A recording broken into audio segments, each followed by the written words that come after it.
ஞானம் சார்ந்ததுன்னா எல்லா முயற்சியுமே தப்பு.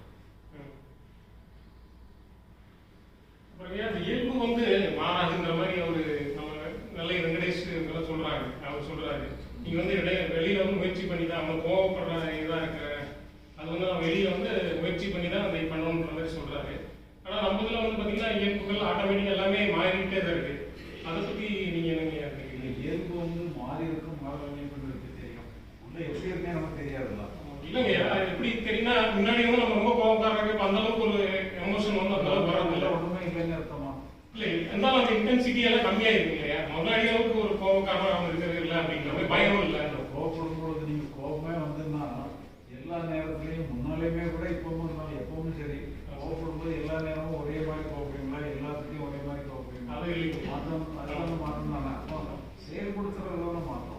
சரி உள்ள கோபம் வந்து நீங்க வெளியே செயல்படுற அளவுக்கு தான் உள்ள கோபம் இருக்கு. அந்த உள்ள ஒண்ணுமே கிடையாதுல்ல. அந்த நேரம் உங்களுடைய டெம்பரமெண்ட்டுக்கு தகுந்த மாதிரி ஏதோ ஒரு ஞானம் பில்டப் இருக்கிறது. சரி, இருந்தாலும் அதை பத்தி நீங்க வெளிப்பட வேண்டிய அவசியம் இல்லை.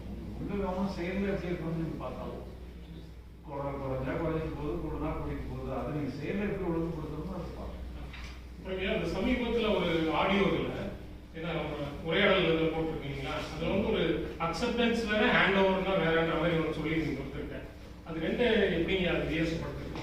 அதாவது கடவுள்கிட்ட நீங்களே ஹேண்ட் ஓவர் பண்ணுவீங்க அப்படின்ற மாதிரி சொன்னீங்க. அவர் வந்து உடனே நான் எல்லாமே அப்படி ஏற்றுக்கிற மாதிரி அவர் சொன்னாரு. அக்செப்டன்ஸ் வேற ஹேண்ட் ஓவர்ங்கிறது வேற அப்படிங்கிற மாதிரி ஒரு வித்தியாசம் சொல்லியிருக்கீங்க. அதை பற்றி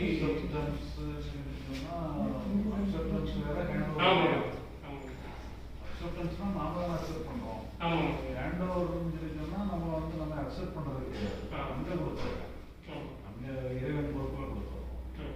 அந்த மாதிரி நீங்களே இதுல இதுல என்ன ப்ராப்ளம் இல்ல நம்ம குரூப்ல நெல்லை குரூப்ல டிஸ்கஷன் நடந்துச்சு.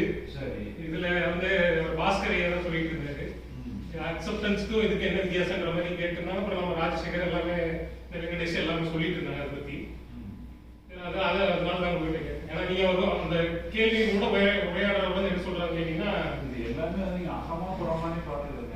அகமா இருந்ததுன்னா நீங்க அக்செப்ட் பண்ணிக்கிட்டாலும் ஒண்ணுதான், ஸ்டாண்ட் அவுட் பண்ணாலும் ஒண்ணுதான். அக்செப்ட் அது இருக்கிறத அப்படியே ஏற்றுக்கிறதுங்கிறது இறைவன்கிட்ட கொடுக்கறதும் ஒண்ணுதானே, அக்செப்ட் பண்றதும் ஒண்ணுதானே.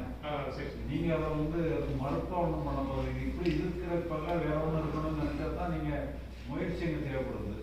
முயற்சி தேவைப்படலாம்னா ஹேண்ட் அவுட் பண்ணாலும் ஒண்ணுதான், அக்செப்ட் பண்ணாலும் ஒண்ணு. அது கேட்டா வந்து கொஞ்சம் ஓசிடி ப்ராப்ளத்துல இருக்கிறது. அவருக்கு வந்து நீங்க இறையொருள் தியானம் இதெல்லாம் சொல்றீங்க இல்லையா, அதை சொல்லிட்டு இந்த மாதிரி வந்து நீங்க எல்லாமே ஹேண்டில் பண்ணிருங்க அப்படின்னு சொன்னீங்க. அவர் வந்து எப்படி இருந்தாலும் ஓகே ஏத்துக்கலாம், அவர்கிட்ட கொடுத்துட்டா இறைவன்கிட்ட கொடுத்துட்டா ஏத்துக்கணுமா